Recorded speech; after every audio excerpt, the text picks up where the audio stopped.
Hey guys, we are graphing an exponential equation today, okay? Now, if you've been graphing parabolas, absolute values, square root graphs, you're probably familiar with having a parent graph and then looking at your equation and tweaking your parent graph to get your new equations graph, right? So we're doing that same thing. The only thing is we might have different parent graphs for different equations. And let me show you why that is. This is kind of our standard guide of how to graph these, right? Very similar again if you've been doing parabolas and those things, okay? Now you'll notice here that there's a b, okay?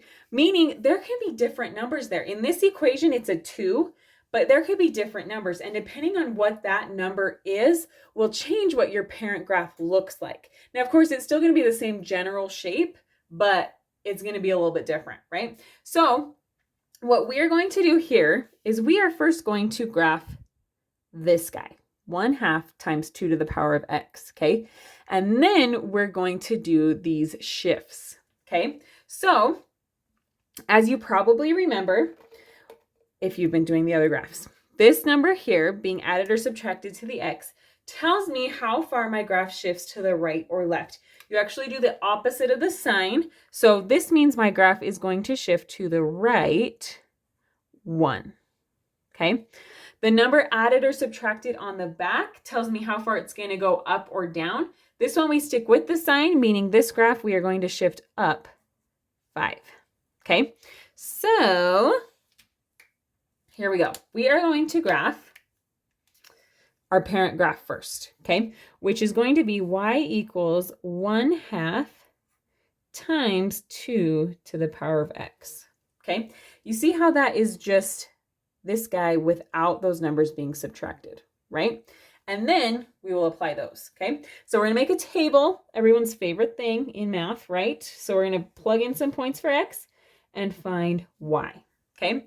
Let's go ahead and plug in -1, 0, 1, and 2. We can always plug in more if we want, but we'll start there, okay? All right.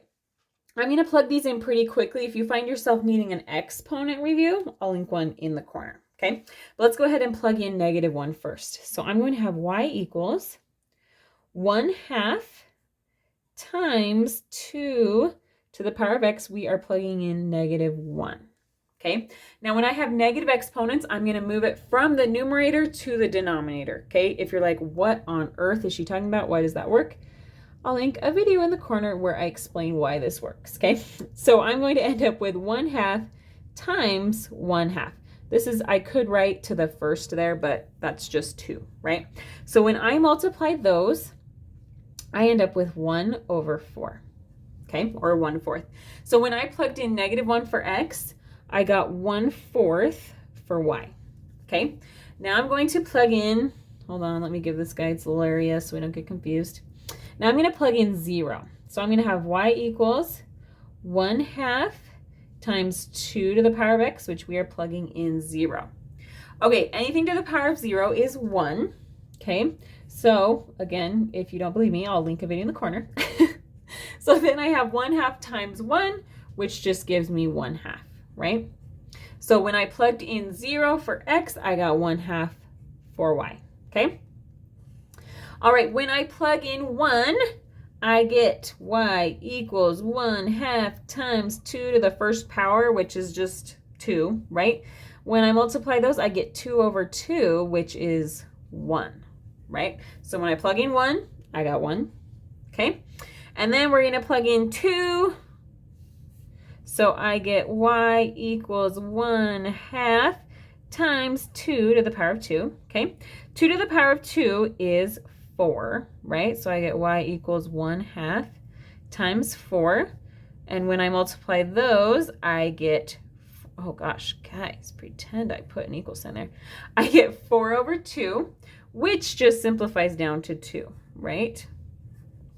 Okay, so when I plugged in 2 for x, I got 2 for y, okay?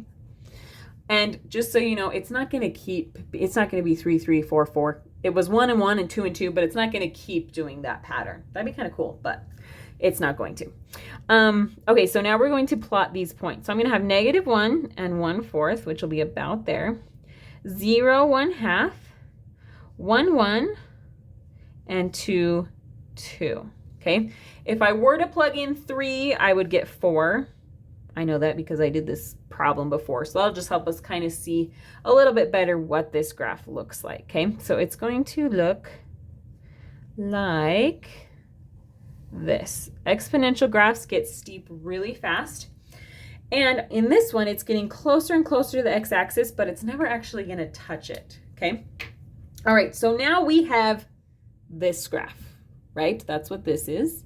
So now we're going to take that and shift it to the right 1 and up 5 to get this graph, which is what I really wanted, right? So we're going to do it with each point. So with this guy, I'm going to go to the right 1 and up 5. 1, 2, 3, 4, 5. Okay. With this guy, I'm going to go to the right 1, up 1, 2, 3, 4, 5. Again to the right 1, up 1, 2, 3, 4, 5. And, oh, this guy, to the right 1, up 1, 2, 3, 4, 5. And to the right 1, up 1, 2, 3, 4, 5. Okay. It's going to get closer and closer to this line, but never actually touch it, and get steep pretty quickly. Okay. All right, so the red is my answer. The gray was my parent graph that I went off of, okay?